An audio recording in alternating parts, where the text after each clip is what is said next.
Hey, welcome to A Man's Perspective with Andres Garcia. I am your host, Andres Garcia. Today, I am going to be read. I'm going to be read Reddit posts from the subreddit Ask Men Over 30. So I'm going to give advice based on my own life. This is no way to imply that I am a licensed professional or a certified counselor or anything like that. I'm going to be answering these questions as if I was asking myself these questions. And because chances are, there's nothing new under the sun. We all experience the same things, but a lot of times we don't have the same perspectives. So we experience it differently. And most of the time when we're given a different perspective, it helps guide us towards an end goal or an end result. So today, the questions are going to be read by my producer, Isabel. Is he? All right, so this one is what are some things that you've stopped giving a crap about as you got older? So this man says, I'm 35 next year, which feels kind of scary. I always thought that at the age of 35, you're a quote unquote proper adult. By then, you're not considered young anymore. I'm starting to not care what other people think of me. And I'm also less shallow when it comes to choosing romantic partners. I give less a shit about how I spend my free time, whereas before it used to bug me that my social life wasn't as active. And then amongst some other things as well. So, what about you guys? Fantastic question.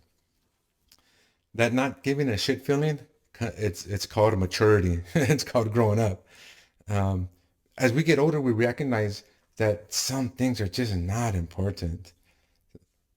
Ideas people have of us, if they're not our immediate family or they're not a business partner, they're just not important. And when we're younger, we tend to magnify things.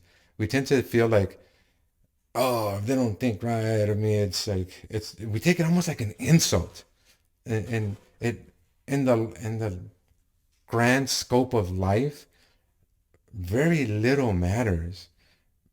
The most important things are our relationships. Those relation are our relationships are what make us immortal. Someone once told me that, a professor told me that. Um, because it's it's your best bud that after you're gone is still telling about that one time that you flipped the car over on the train tracks, or it's your kids saying all the wonderful life lessons that they learned from you.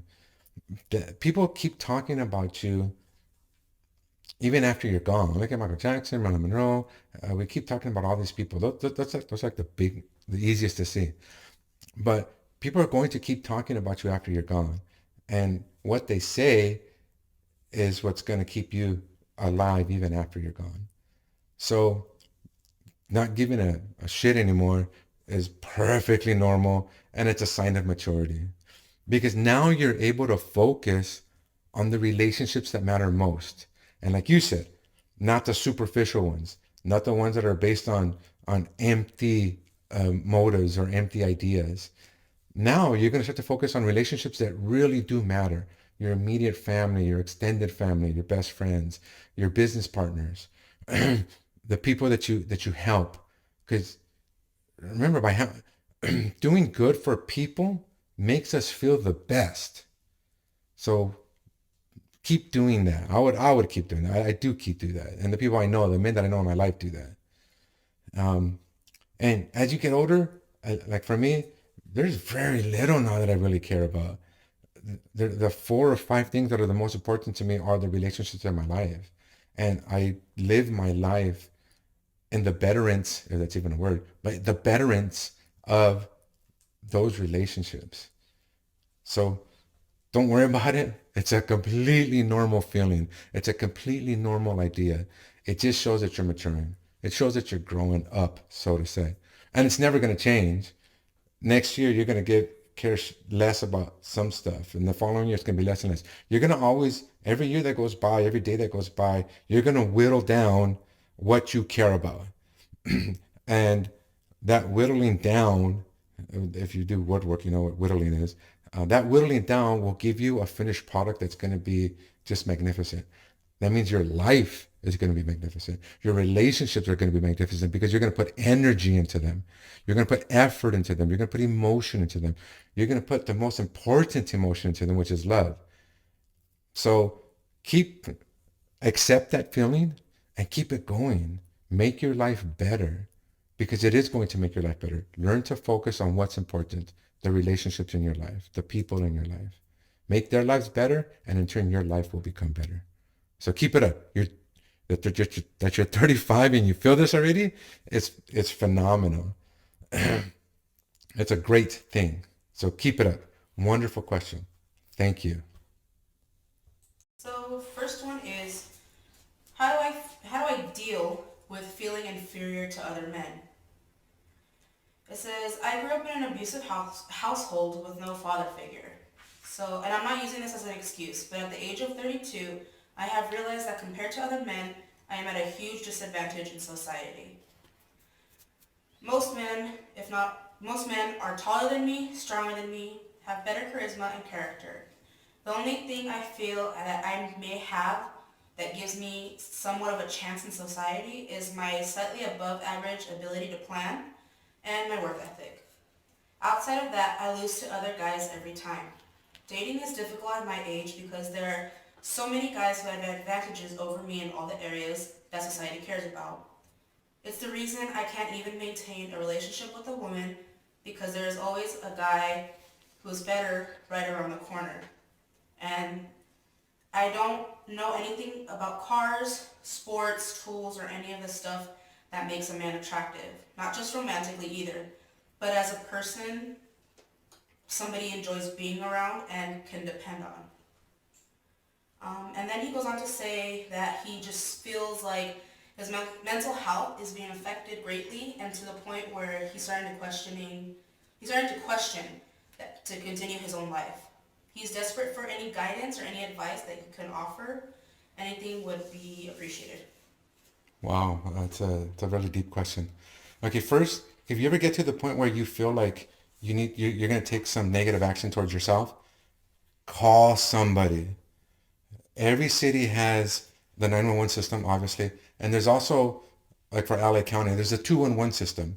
If you call 211 in LA County and you ask for mental health assistance, someone on the phone, an operator, will ask where you're at, ask what you're feeling, and give you numbers of people to call. There's always help available. That's the most important thing. Remember, you're valuable, you're important, regardless of how you feel on the inside. And there's always someone here to help you and be here for you. Now, as far as feeling inferior to other men, man, that's like every guy. In my life, I've been privileged to work with primarily men. The field I'm in right now, it's just nothing but men. Well, it's 99% men. And so we were able to build strong bonds. We're able to talk very openly with each other and candidly because it's nothing but men. And we all feel that way. We all feel we're inferior. We all feel like we need to do more. And that's okay. There is nothing wrong with that. It is okay to feel that way. As a matter of fact, it's a driver. It's a driver to make you want to be better. There's always going to be someone better. There's always going to be, whether you're Elon Musk or someone's going to come that's smarter, whether you're Arnold Schwarzenegger at his prime, there's always going to come someone that's bigger. There's always going to be someone better, and that's okay to acknowledge that. But use that, instead of negatively self-reflect on that, use that to push you. Use that to make yourself better. Read, or not read because very people read now, but audiobooks on confidence, audiobooks on what it means to be stoic or how to be stoic. Audiobooks are phenomenal. What I would do now to boost your confidence in the short term and almost immediately is stand in front of a mirror. Stand in front of a mirror, turn your phone off or put it on airplane, and put a timer on for 2 minutes. First thing in the morning, brush your teeth, comb your hair, whatever you're going to do. And then look in the mirror, set a timer for 2 minutes without any interruptions. And for 2 minutes, pick something on your face that you really like. that you genuinely think is attractive, whether it's your chin, your cheekbone, an eyebrow, your hairline, whatever it is. Pick something on your face and compliment that specific thing for 2 minutes for 6 days. And I promise you by the sixth day, you're going to see yourself differently. As far as the long term, how to deal with this long term, what I would do, what I've done this plenty of times, is set short term goals and slightly unattainable short term goals. Like if you're used to, like, I used to run a lot, not anymore, but I used to run a lot. And so I would always tell myself, today I'm going to run 2 blocks more and then to finish it. That sense of accomplishment, that doing it, running those 2 extra blocks, no matter how small it is, releases hormones in us, releases dopamine, releases adrenaline, all these feel good hormones, and especially dopamine. Dopamine is the one that makes it really feel good. So set short-term goals for yourself, and then do whatever you have to do, short of destroying yourself, like breaking a leg or something, to achieve those goals. So remember, for in the immediate sense, the immediate time frame, do the 2 minute thing. In front of a mirror, compliment yourself for 2 minutes without interruption for 6 days. Long term, um, short-term goals, slightly unattainable short-term goals. If you can walk a mile easily, telling yourself, I'm going to walk a mile today, even though it will release some dopamine, you'll get the biggest dopamine hits when they're slightly unattainable. But remember, more importantly, it's normal to feel that way. It's absolutely normal to feel that way. I work with guys that, man, I look at them and I'm just like, I'm just in awe of them sometimes. Some of them are so intelligent. Some of them they're tall, good looking, humble. It's tremendous the type of men that are out here. And it sounds like too, you're one of those men. A work ethic is something that a lot of people lack. The fact that you have a good work ethic means that there are other values in your life that you find important and that you work diligently towards. So have confidence in that. Know that that's not something that's very common. So take comfort. But more, again, I cannot stress, more importantly, it's normal the way you feel.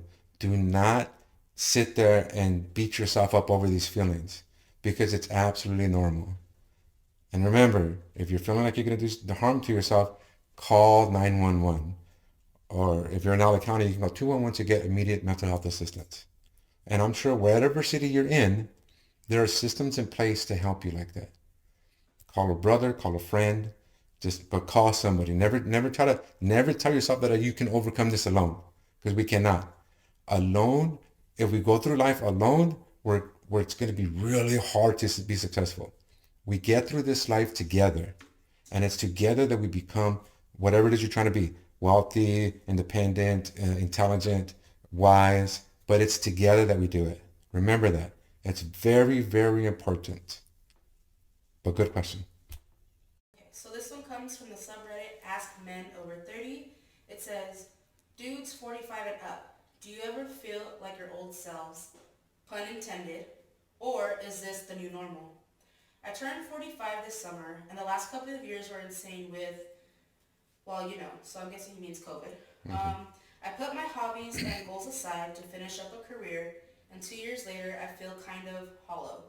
I guess what I'm asking is this a middle age thing, or did I just work too much, and after I take a break, I'll be back? Anyone else go through something similar in their 40s? It just seems that, like, having fun is so hard to find right now. And then it says, thank you, men of the internets. Wow, good question. Um, yeah, I don't know if the whole midlife crisis thing is real. I know psychology books say that it is real. I wouldn't know, you know, what's how to diagnose or to say, but only that to say that, yeah, I felt that way. You feel like you get something done and now you're longing for more. You feel like you need something more in your life. And that's a normal thing. It's a good thing, as a matter of fact, because that feeling, that void, that emptiness, that longing, whatever word you want to put in there, makes you go do more, makes you want to go do, uh, try new experiences or have new experiences. Um, so I would, you're probably feeling this way because you're stopped. Your career, you're at the peak of your career. Now, now you don't know what else to do. Now you're like, oh wow, should I, what I do now? So you're supposed to keep moving. You're supposed to keep going. Find something new to do. Even if it's like volunteer for a charity, it's just start a non-for-profit organization. But do something. Keep moving forward. That longing, that emptiness, it's a good thing. You're supposed to feel that way in order to keep moving forward. So like in my own life, in my job, I I had done all, I met all the goals that were supposed to be the normal goals, what everybody was supposed to do. I had met all the goals. I thought I was, yeah, like I'm at the peak. I have the seniority. I have this. I have that. And yeah, I felt like, what am I doing here? Why am I even doing this now? And at one point in time, I felt like I don't even want to do this anymore. I was ready to just quit and start a whole new career. But I would have lost so much. I would have lost everything that I worked for. I would have lost the income, lost the experience, lost the seniority, lost everything. And in some cases, that may be the best thing to do. But I would say, for me and most of the men in my life, it would not be the best thing to do. The best thing to do would be just to start something new. Keep doing what you're doing, but start something new. Occupy your mind. That emptiness comes from your mind not having something to do. What does that saying go? Idle hands do the devil's work, something like that. And the devil's work could be that emptiness that you're feeling. So do other stuff. Keep moving forward. Recognize that what you're feeling is normal. Recognize that what you're feeling is necessary. It's what keeps us moving forward because we don't want to feel this emptiness, the loneliness, the pain, whatever you want to put, whatever word you want to put in there. No one wants to keep feeling that. So we keep, but instead of wallowing in it, do something, move forward. There's all these apps, there's all these walking apps to set goals. There's these bike riding apps. There's these star astronomy apps. There's all these apps that you can pick a hobby, pick something that you like doing. Download an app that's related to what you like doing, what your hobby is, and the apps will give you things to do, will give you short-term and long-term goals. But keep doing something and I don't want to say that it completely masks or takes away that emptiness because you're always going to feel it. As men, we always want to be more, do more, be stronger, be better, be more helpful, be whatever it is. But keep doing something. Move forward. Don't acknowledge that emptiness. Tell yourself, I feel it, I accept it, and it's normal. It's absolutely normal. And again, now that's not to say that it can't be debilitating because it can be. And that's when we seek professional help. When we feel like we just can't get up, when we just can't go forward, when we just want to harm ourselves. That's when we start to seek professional help. But until you get to that point, do other stuff. Have some short-term goals, some long-term goals, but keep doing other stuff. Keep looking for new experiences. I would just keep moving forward. That's what I would do. That's not just what I would do. That's what I've done. I looked for other aspects of my job that I previously did not know about, and I went into that area and got proficient in it. Then I went to another area, got proficient in that. I took classes to get certified in other areas. So just keep occupying yourself. I'm not saying ignore it. Accept the feeling, acknowledge that you're there. Take a couple deep breaths. See where you feel it in your body, your chest, your arms, whatever, and breathe it out. And tell yourself, I accept the loneliness and I'm breathing it out. I accept the emptiness and I'm breathing it out. But move forward. Do other stuff. But fantastic question. And it's a fantastic question because most men feel this way. I know I did. I know a lot of the men in my life feel that way. So most men feel this way. But keep doing something. Keep moving forward. Great question. Thank you. Thank you for being here. I hope that you've learned or gained something from my experience, my knowledge, even though it's very little. But I hope that you've gained something. I want to create a space where we can feel comfortable asking questions that we normally wouldn't ask our partners or the other people in our life. I hope that I'm able to create that space here. I hope that you're able to ask questions confidently of me and that I can give you something that may or may not help you, but I'm going to try. So thank you again so much for being here. Thank you for joining me.